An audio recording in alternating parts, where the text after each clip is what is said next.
Welcome to Be Still and Notice, a yoga podcast. Join me, your host, yoga and meditation instructor Helen Taylor, to dive deeply into the vast ocean of wisdom that is yoga. Explore with me how these ancient practices can help heal and elevate us physically, mentally, emotionally, and spiritually in an ultra-modern world. Together, we'll deepen our practice, explore our connection to divinity and our own inner landscapes with the help of special guests, guided meditations, how-tos, and oh, so much more. Yoga has the incredible power to change your life on every level, and it all begins with stillness. Now let's begin.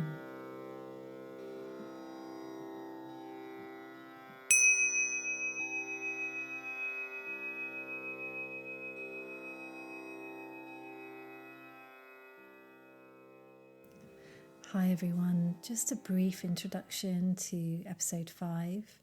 This one is all about inflexibility, injury, and adapting your practice. So I'm drawing from my life experience and challenges, injuries, and things that I have come across personally, as well as my experience as a yoga teacher, how it's impacted my teaching, my personal practice, and some of my clients' stories as well. So I hope that you can gain something from this. And if you are an inflexible yogi, to feel a bit more empowered. If you've recently suffered from injury, to feel that there is a path forwards. So I really hope you enjoy this episode. Let's get cracking.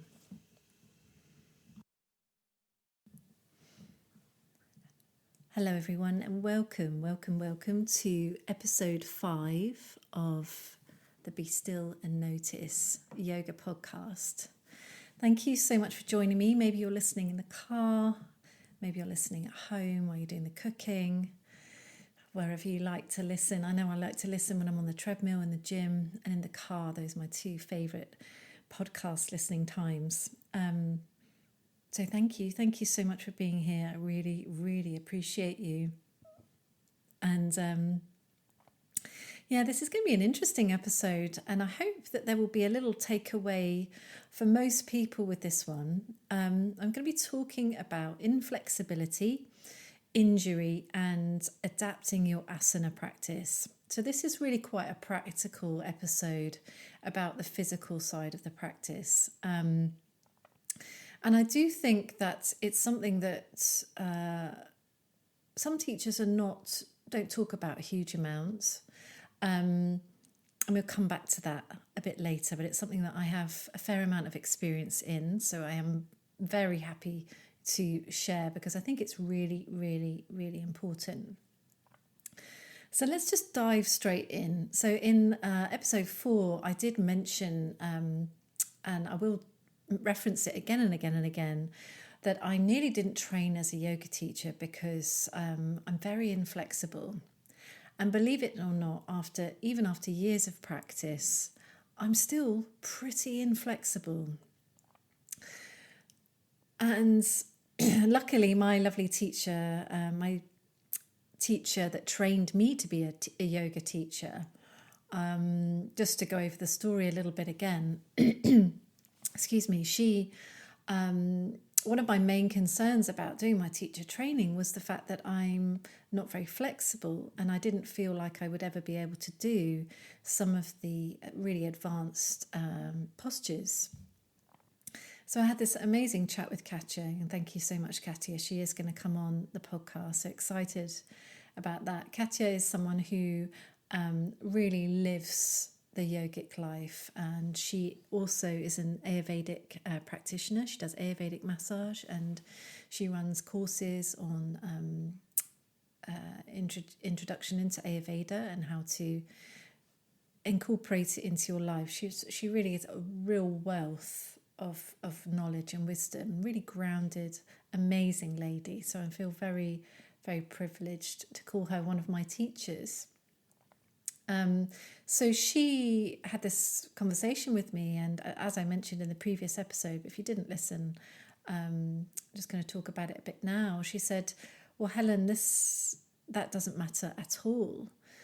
And she said that basically it would make me a better teacher because I would be more able in the future to help and understand people who are similar to me or are less abled, shall we say. And I have come across yoga teachers who have an athletic or gymnastic or dance background and find the yoga poses come very naturally to them. They're very physically able, let's put it that way. That when they've become injured, these teachers have gone, wow, okay, now I know what it's like to find these poses more difficult. And some of them I have heard say, I feel quite, that I have been a bit too hard on some of my students who are less flexible, less mobile. So it's really, really interesting, and I still fight against this kind of Western ideal that you have to be able to do all of these poses. There's a real egoic side to it, and I didn't want to go too much into advanced asana practice, but I really think that yoga can be, I know that yoga is infinitely adaptable for all of us. And yet there are still so many people that say, oh no, I can't do yoga because I'm inflexible. So what I'm here to say today is I'm here to share my story from what I've experienced personally and also from my clients, that it should not be a barrier to your practice. And that with a really, really good teacher, it's just not a barrier. It shouldn't be a barrier. Yoga can give us so much more than flexibility, by the way. We know that by now. We know that this podcast is all about the wealth of wisdom that yoga can give us, and the healing and the incredible consciousness expanding capabilities. So it's way beyond stretching. But let's face it, that's the main thing that a lot of people in the West are drawn towards yoga for, or at least that's what they think consciously. Subconsciously, I have found that there's often a need for greater depth and spirituality and philosophy, and going deeper into getting people really getting to know themselves inwardly. But the main thing that brings people is, I want to stay more mobile as I get older. Amazing. And I want to be more flexible. And why not? I mean, if that's what brings you to yoga, then fantastic. So I was very lucky that I had this teacher, Katja, who said to me, no, this is going to make you a better teacher. And yoga teachers teach what they know. And I know that this is so true. So teachers who are very physically able, shall we say, very mobile, strong, athletic, and have a natural affinity with asana, quite advanced asana, they will teach what they know within that space, and they will attract clients that want to be doing that sort of thing. The great news is that there's a yoga teacher for everybody out there, because everyone is different. And so there's no need to, if you're thinking of doing a teacher training, or if you're thinking of going to a yoga class and you're like, I can't. It's all about finding the right person for you, the right teacher, the right yoga class. And there will be one out there. It might take a little bit of searching, but there will be the perfect teacher out there for you, and you will know when you find them. So be prepared to search a little bit, try out some different classes. And I always think it's like you find the right teacher and they speak your language. They'll say things and you just have this kind of knowing and this nodding going on. Like I found myself in classes just going, yep, this is what I need. This is right for me. So follow your intuition, follow your gut, do your research, find a really, really good teacher. And on this note, a good teacher, if you're struggling with some of the poses or you finding them quite difficult, will always help you with props and suggestions.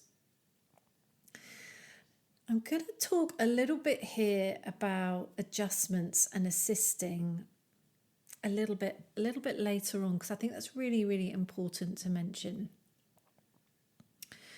So just to talk a little bit about my story, I still can't touch my toes, even though I've been doing yoga for years and years and years. And I have been told by a couple of different teachers that I might not ever be able to.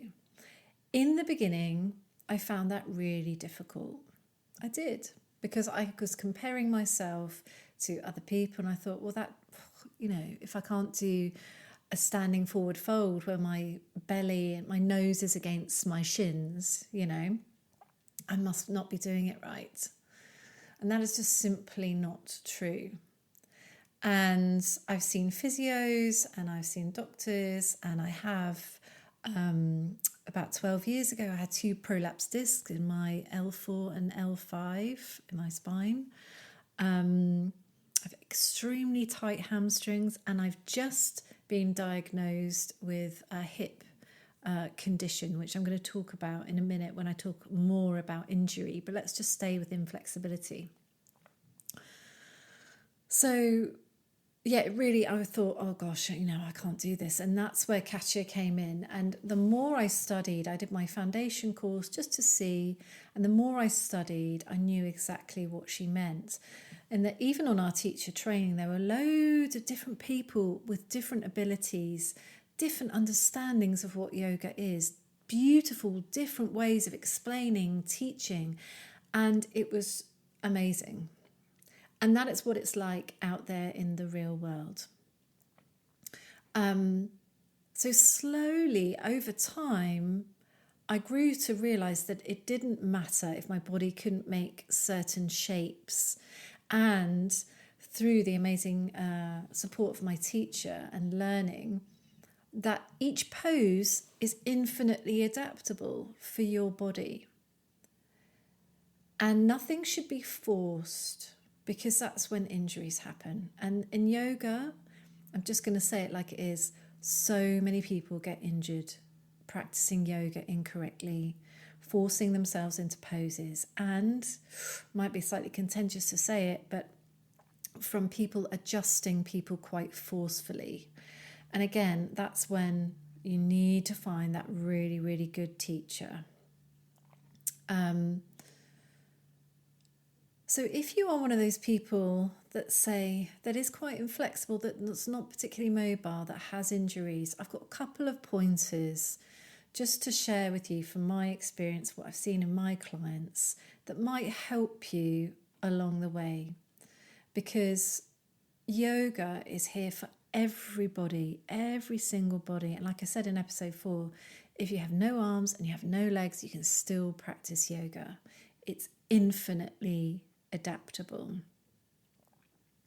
So number 1, I would say, is if you're not a particularly flexible person, please try to not compare yourself to anyone else. Now, I know it's really hard, and I have done it myself. I've been in yoga classes where I'm looking at the person next to me and they seem to be doing everything beautifully asana-wise, and you fall into the comparison trap.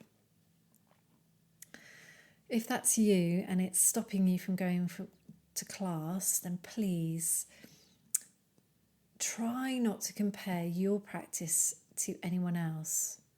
It's a bit like looking at someone's stories on Instagram. You have no idea what's going on underneath. And someone who might find asana practice really easy, very flexible, bendy person, might find meditation absolutely torturous. And to compare yourself to someone else is also to judge somebody else. And that's not what we're here to do in yoga. Yoga is all about the individual. It's about going within and not other people in the room, comparing ourselves, making judgments about other people's practice. So a little trick that I found right at the beginning when I was going to public classes and just feeling not very good about my practice and feeling quite vulnerable, is that I would actually close my eyes. I would actually close my eyes and focus really inwards, focus on my breath, only look at my teacher. And it was so, so helpful. I really just turned my Shambhavi mudra, my inner gaze, on myself. And I shut out the noise.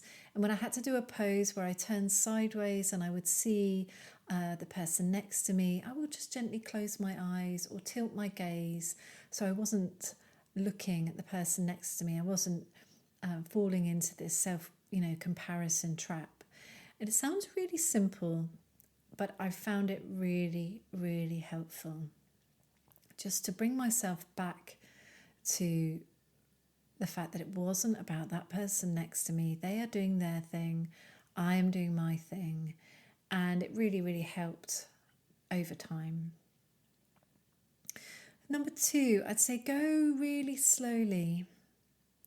Listen to your teacher. Again, it's so, so key to find a great teacher who knows what they're talking about and that can support you. If you've got a teacher who you put up your hand, you're like, oh, can I have some help, please? And they don't know how to assist you, go to a different class. A good teacher will offer the use of props and suggestions. Now, just an aside, as a yoga teacher, if it's a big group class, they might not have a huge amount of time to spend with you. So if you can, go to them before the class or after the class and say, look, I have tight hamstrings or this injury or this, I find this difficult. Have you got any suggestions? Spend that time talking to them and getting their advice when it's not mid-flow of class. That I found also really, really good. And a good teacher will take the time to say, why don't you use some blocks here? Here's a strap. Why don't we try this? And keep that conversation going with you, because it will change and it will grow. And there's also an element of you being your own teacher at a point. So trying out their suggestions, and if they don't work, go back and say, oh, is there something else? And really, knowing that it will change and grow as your body changes with the practice and as you progress and move forwards.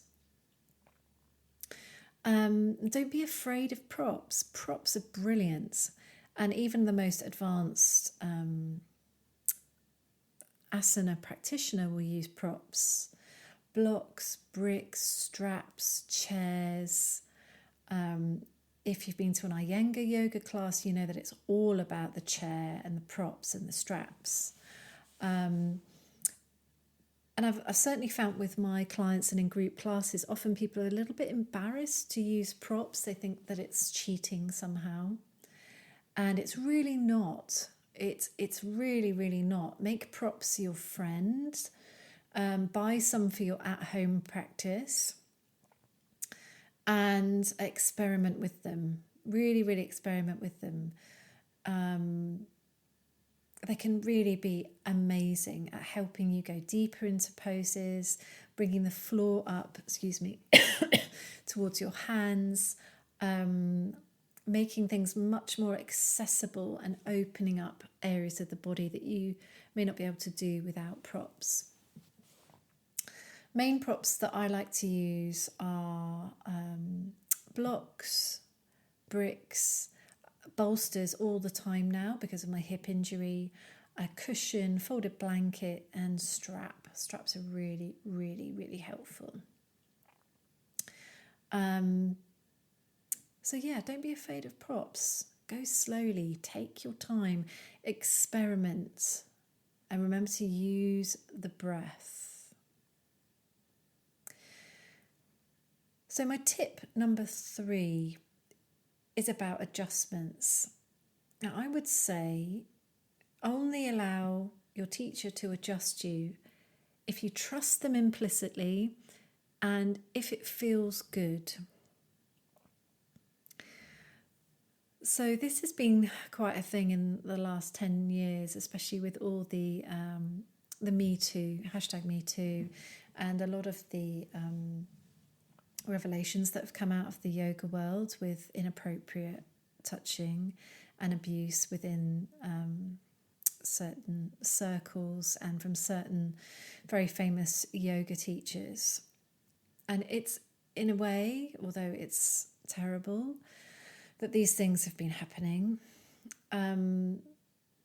it's actually very good that it's been brought to light, and people are much more aware now of touching their students and clients and those personal boundaries. I know some teachers that have a little card that they place in front of the mat, and if they don't want to be adjusted or touched, they turn the card over so that the teacher implicitly knows not to just go and place their hands on that person. So to have it more awareness in the yoga world is actually a really, really good thing. Now, depending on this kind of yoga that you practice, most teachers will adjust, and I have had negative and very positive experience of this. The first negative experience I had of this was when I was probably about 18 or 19, and I went to a sports centre yoga class, and this teacher, without asking, we were doing staff pose and dandasana, and she, very tight hamstrings, so this is my nemesis pose, very difficult for me.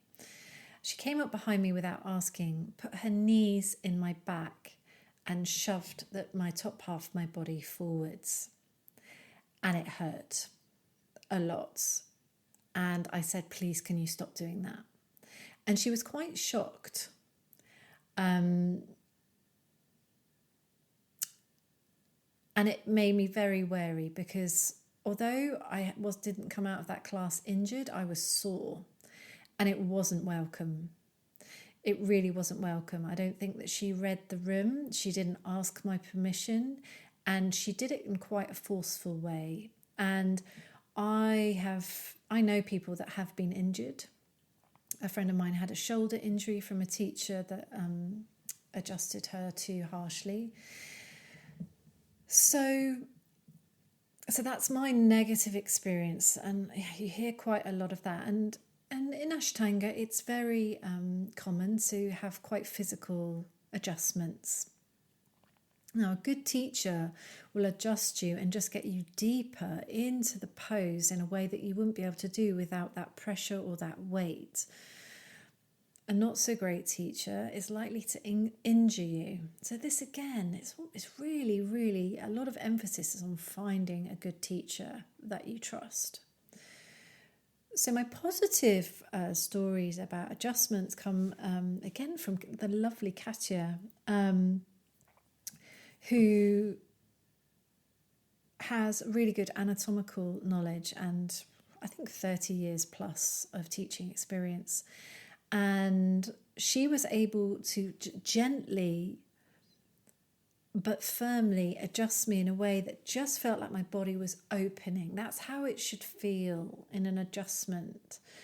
It should feel like your body is going, oh, wow, into this like different opening sensation. It should feel quite liberating, expansive. It should feel wonderful. It should feel really good. It's if you've had a negative experience of being adjusted, I would say really keep your boundaries, know your teacher, If you don't want to be adjusted, just say no, thank you, that's fine. And don't just sit in silence and be in pain. No way, that should never ever happen. This is a teacher facilitating an experience for you. It's not not a punishment, and it should never ever be. You should never feel like you can't use your voice. Never ever.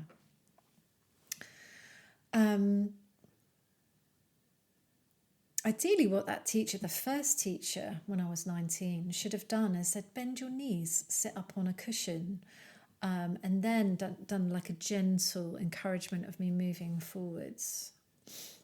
Okay, so number 4, I've talked a lot about this. Find a great teacher to support you. You might get a little bit bored with me banging on and on about it, but I really can't emphasize enough finding a great teacher and what a difference that will make.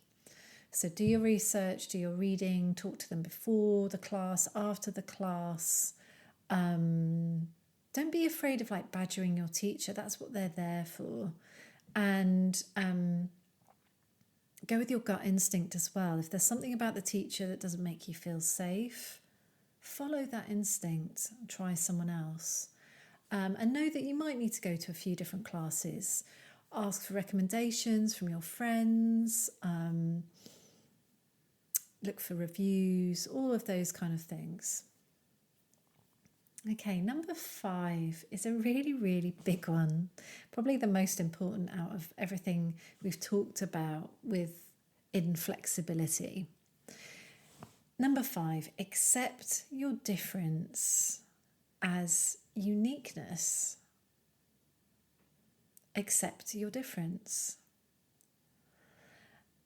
And this is someone, I'm talking from experience here, and it took me a while.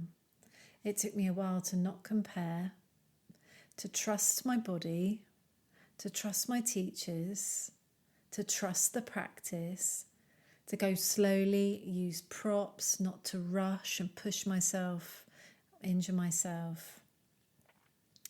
There really is a huge element of acceptance going on here to go, okay, it's all right that I'm not that flexible. So what? There are people out there with one leg. It's really not a biggie. And with time, practice, and doing the right poses with the right instruction, you will get more flexible. But really focus on accepting your body, treating it kindly, be really kind, use some ahimsa, some self-love, be gentle and kind with your body. Really don't want to be forcing yourself into any poses and injuring yourself and then stopping yourself from practicing anymore. You're going to be going backwards if you do that. So be kind to your body, be grateful to your body when you sit on the mat. Send yourself some love and compassion, and some self-acceptance is so, so key here. If you feel like your body doesn't meet the yoga type, there is no type. That's just media. That's just what the West is trying to use to sell a vision, to sell yogic clothing, leggings, that kind of lifestyle brand. That's not what yoga is all about. So use your meditation, use your breathing practice to really send yourself love and begin to accept yourself for where you are and your body's capabilities. That doesn't mean you shouldn't gently push yourself forwards and progress, because you will. The more you practice, the more you will naturally progress anyway. But it does mean that you are not being really critical, you're not being hard on yourself, you are not in a negative mindset with your body and your physicality, which will open you up. It will keep your heart open and lead you into a deeper sense of awareness with yourself. So those are my top 5 tips to do with inflexibility.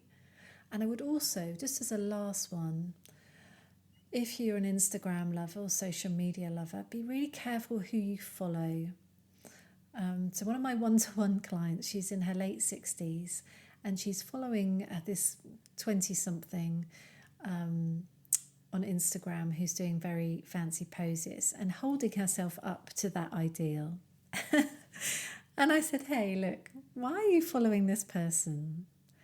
Because it was making her feel bad. It was making her feel like what she was doing wasn't good enough. So I would be really careful about the experience that you curate for yourself. And this is something I'll be talking about more in another episode on social media. The power is in your hands. Who you follow, who you engage with, what images you look at, what videos you see, what podcasts you listen to. The power is in your hands. If you wanted to, you could just not pick up the phone and not look at any of those things. The power is in your hands. If you love Instagram, only follow people that lift you up, inspire you, that talk your language, and that bring you closer to you. That would be something really helpful, because the more people hold themselves up to these physical ideals, the less. It's just a huge barrier. It's a huge barrier that's is unnecessary. It doesn't need to be there, and it stops us from practicing in a really authentic, self-loving, compassionate way. I'm not saying it's easy, by the way, but it definitely can be done.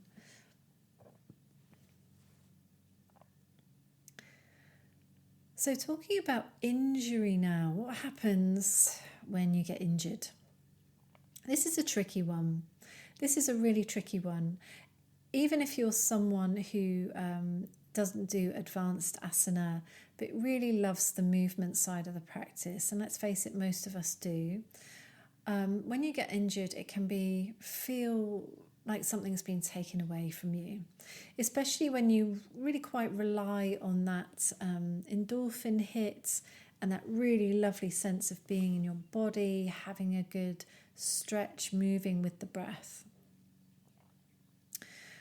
So this is something that's very close to my heart, as very recently, actually, only in the last couple of months, I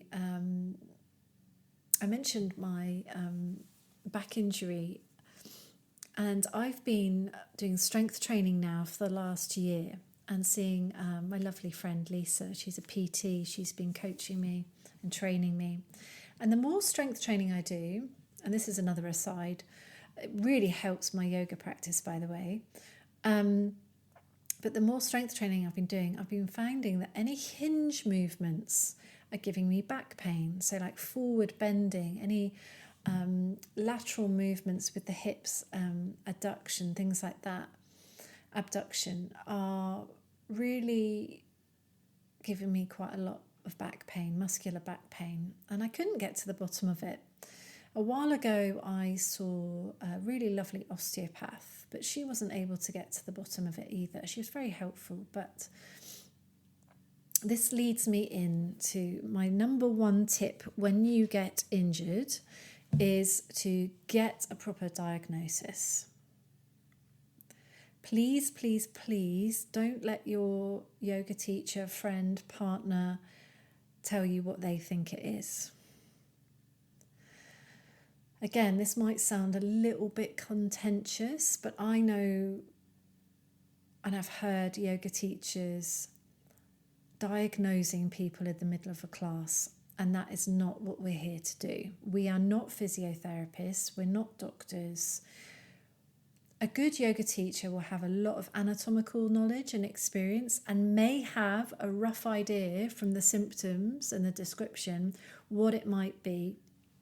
But our place as yoga teachers is not to diagnose a problem. And I always say to my clients, go and get it checked out by your health practitioner, a physio, get it diagnosed. Because the moment you have a diagnosis, then you can have a treatment plan, and then you can move forwards with your physical practice, with your yoga practice, with advice. And again, most really well-trained yoga teachers will learn how to deal with things like frozen shoulder, bulging discs, how to protect their clients. But some have not done any anatomy or very little and don't have this knowledge.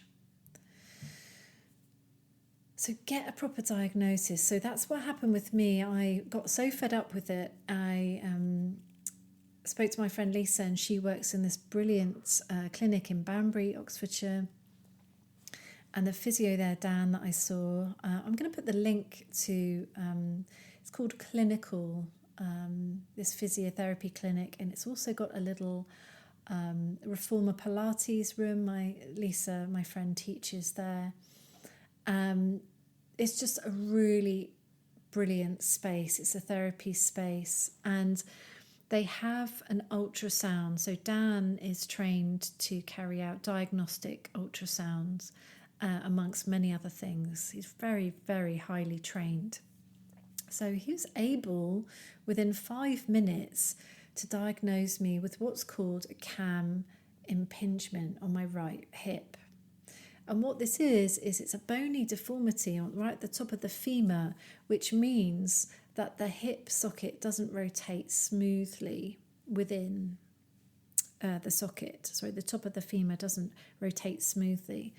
And because it doesn't move properly, although I very rarely get hip pain, the muscles in my back are compensating for this weird kind of wonky movement. And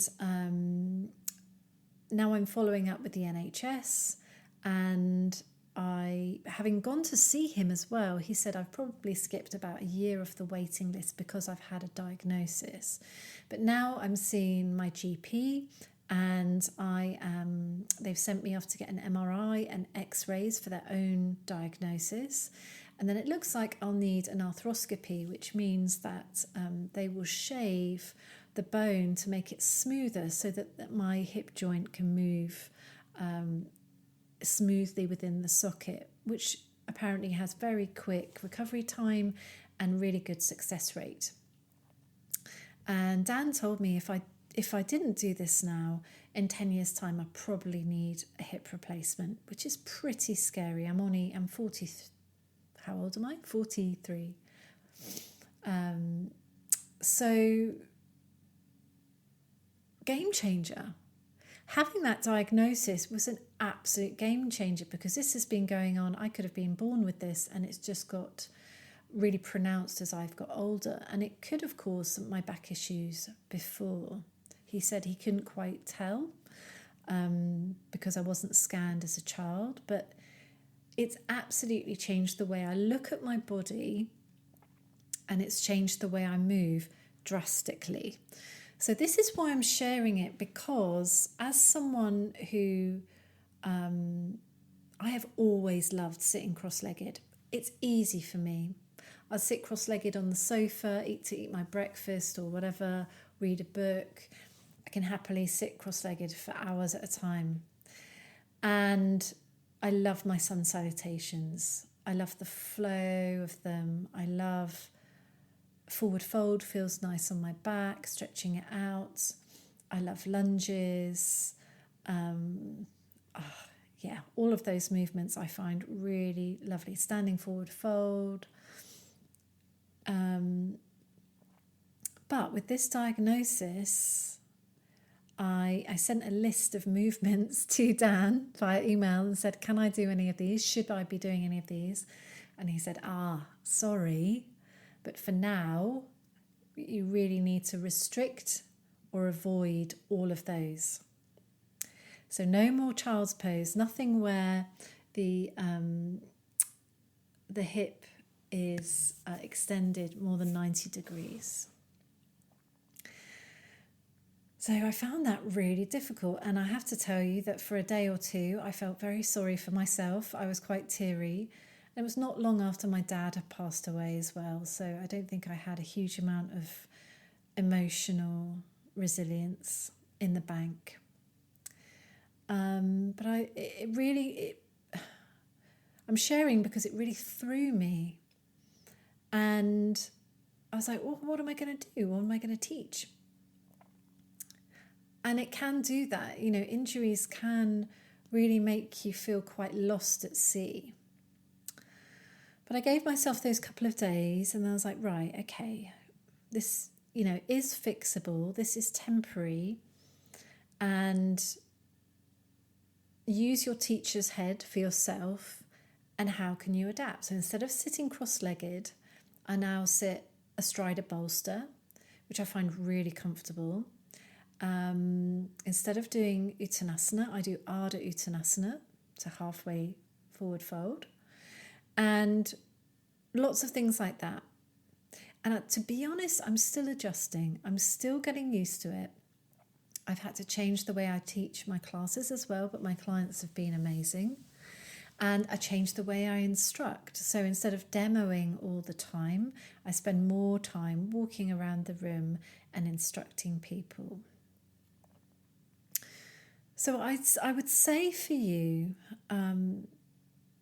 number one, when you get injured, whether or not it's within a yoga class or from something else entirely, if you get injured in a yoga class, make sure you tell the teacher straight away.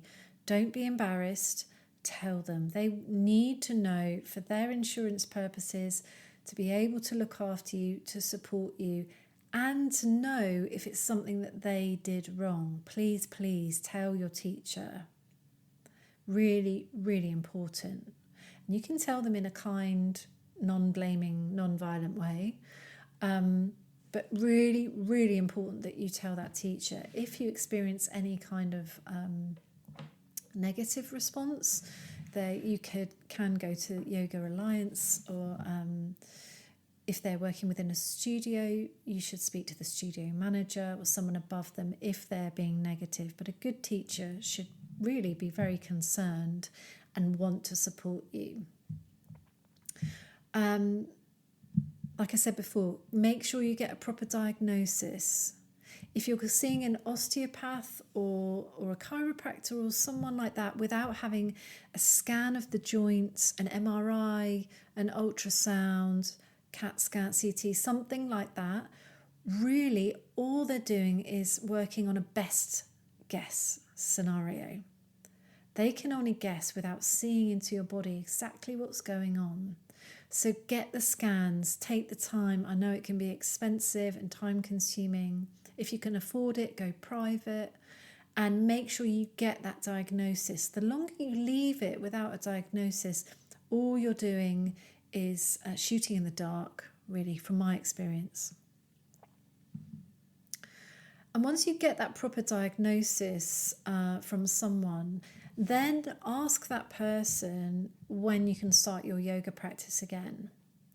There's a couple of different ways of doing it. I know that some physios and chiropractors have yoga teachers on site. So they have this at Clinicall where they're informed by the physio. And so there's a real rehabilitation scenario going on. And so there's a lot of lovely in-depth conversation of, okay, what you can and can't do, one-on-one. Working one-to-one when you have an injury is the best, I would say. If you can afford to do that, it really is better because that teacher can give you that dedicated time and explore what's best for you and really take the time to rehabilitate you.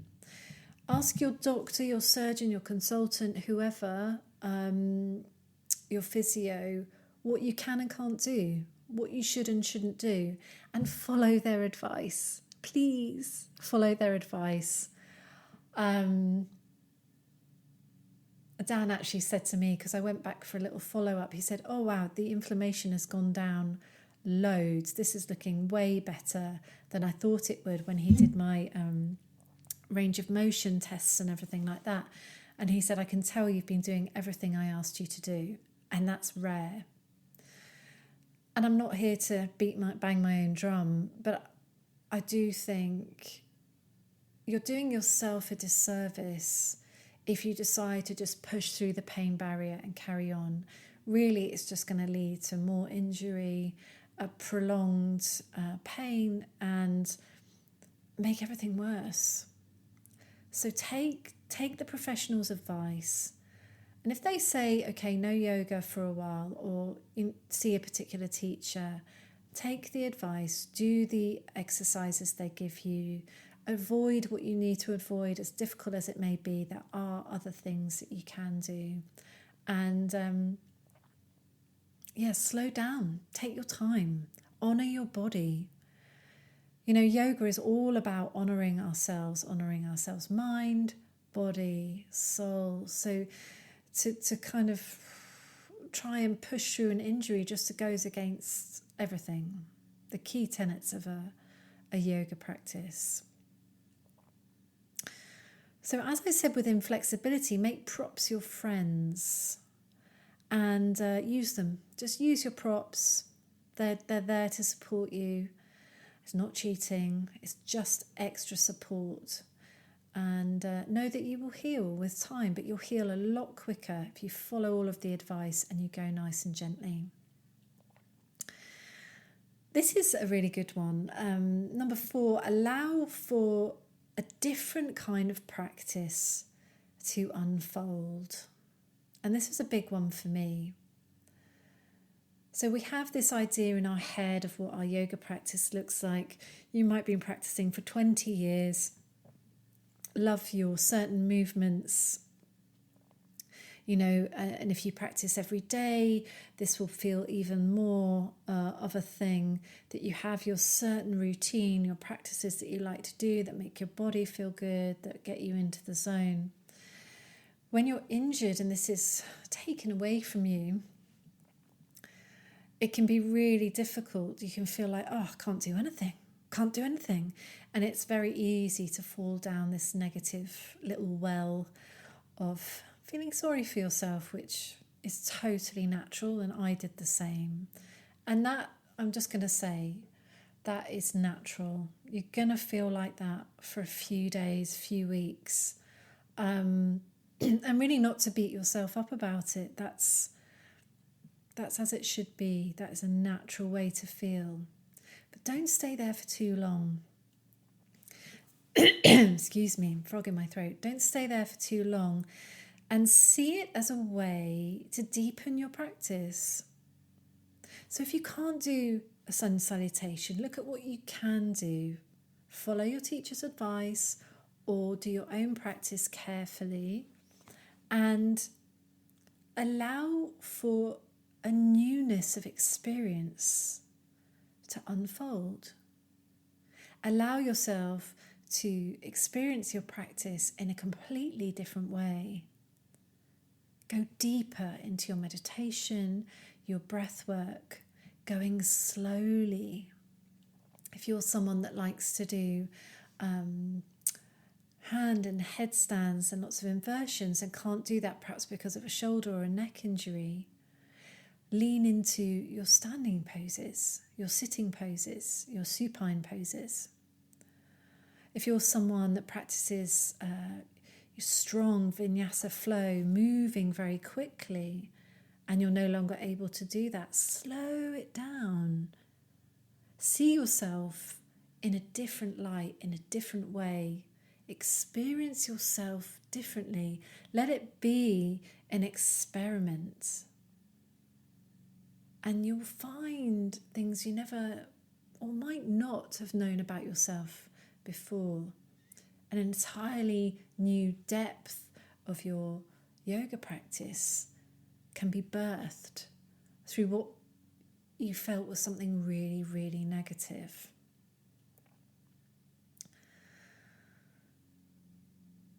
So that's it, really. That's it from my experience and experience of my clients. Injury and inflexibility are actually doors.